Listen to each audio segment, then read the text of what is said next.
రాష్ట్రంలో ఇరిగేషన్ వ్యవస్థను కేసీఆర్ శాశ్వతంగా దెబ్బతీశారని మండిపడ్డారు మంత్రి ఉత్తమ్ కుమార్ రెడ్డి. కమిషన్ల కోసమే కాళేశ్వరం ప్రాజెక్టు అంచనాలను భారీగా పెంచుకుంటూ పోయారన్నారు. ఎన్డీఎస్ఏ రిపోర్టు వ్యతిరేకించడం బీఆర్ఎస్ మూర్ఖత్వం అన్నారు. కాళేశ్వరం ప్రాజెక్టు డిజైన్, నిర్మాణంలో లోపాలున్నాయని ఎన్డీఎస్ఏ రిపోర్టు చూసి క్షమాపణలు చెప్పాల్సింది పోయి విమర్శలు చేస్తున్నారని ఆగ్రహం వ్యక్తం చేశారు. తుమ్మిడిహట్టి దగ్గర ప్రాజెక్టు కడతామని చెప్పిన కేసీఆర్ 10 ఏళ్లలో తట్టెడు మట్టి తీయలేదని విమర్శించారు. తుమ్మిడిహట్టి దగ్గర నీటి లభ్యత లేదనడం కేసీఆర్ పచ్చి అబద్దాలు చెప్పడానికి నిదర్శనమన్నారు. డిపిఆర్లో ఒకటి చెప్పి ప్రాజెక్టు మరో చోట కట్టారని మండిపడ్డారు మంత్రి ఉత్తమ్. అంటే ఎంత పెద్ద ఇది పొరపాటు ఆలోచన చేయాలి. ఎక్కడైతే కట్టిండ్రో అక్కడ జియో టెక్నికల్ ఇన్వెస్టిగేషన్ చేయలే, సాయిల్ టెస్టింగ్ చేయలే. అదేవిధంగా వీళ్ళు కట్టిన సంవత్సరంలోనే ఇనాగరేషన్ కి కొన్ని రోజుల్లోనే లోపాలు బయటపడ్డాయి. కానీ ఏ రోజు కూడా ఆ లోపాలు ఒప్పుకొని సరిదిద్దితే బహుశా ఇంత నష్టం, ఇంత ప్రమాదం జరగపోయేదేమో.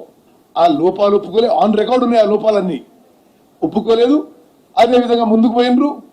బ్యారేజ్కి, డ్యామ్కి తేవాదల వాళ్ళు మొత్తం పర్యవేక్షణ. బ్యారేజ్లలో it is only to regulate water.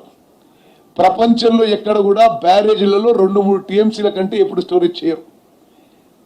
మరి ఈ బ్యారేజ్లలో 12, 13, 14 టీఎంసీలు స్టోర్ చేసేసి గోదావరి జలకళ అని పెట్టి ఫోటోగ్రాఫ్లు పెట్టి పబ్లిసిటీ కోసం చేసుకున్న విషయంతో ఈ రోజు తెలంగాణ రాష్ట్రానికి తీవ్రమైన నష్టం జరిగింది. మేము అధికారంలో వచ్చిన తర్వాత నేషనల్ డ్యామ్ సేఫ్టీ అథారిటీకి పూర్తి స్థాయిలో మీరు దీన్ని పూర్తిగా ఎగ్జామిన్ చేసి రిపోర్ట్ ఇవ్వడం జరిగింది. వాళ్ళ అధికారంలో ఇచ్చిన రిపోర్ట్లో, తర్వాత ప్రిలిమినరీ రిపోర్ట్లో, తర్వాత ఇప్పుడు ఫైనల్ రిపోర్ట్లో కూడా వాళ్ళ కంక్లూజన్స్ అన్నీ కూడా ఒకే తీరుగా ఉన్నాయి. ఈ ఎన్డీఎస్ఏ కమిటీ ఎవరు, వీళ్ళెవరు వాళ్ళు చెప్పడానికని వాళ్ళు మాట్లాడడం చాలా విడ్డూరంగా ఉంది. ఒక పెద్ద మనిషి ఇక్కడ కట్టు, ఇట్లా కట్టు, ఇంత సిమెంటే అంటే కట్టడమే. క్వాలిటీ కంట్రోల్ మాట్లాడలేదు, ఇంకెవరు మాట్లాడేది లేదు. Absence of quality control.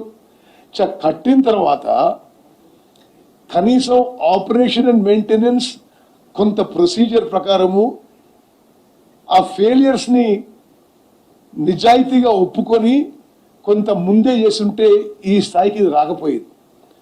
Operation and maintenance also totally failure. చాలా స్పష్టంగా స్వతంత్ర భారతదేశంలో కొన్ని dam safety rules and regulations and procedures ఉన్నాయి అన్ని రాష్ట్రాల్లో.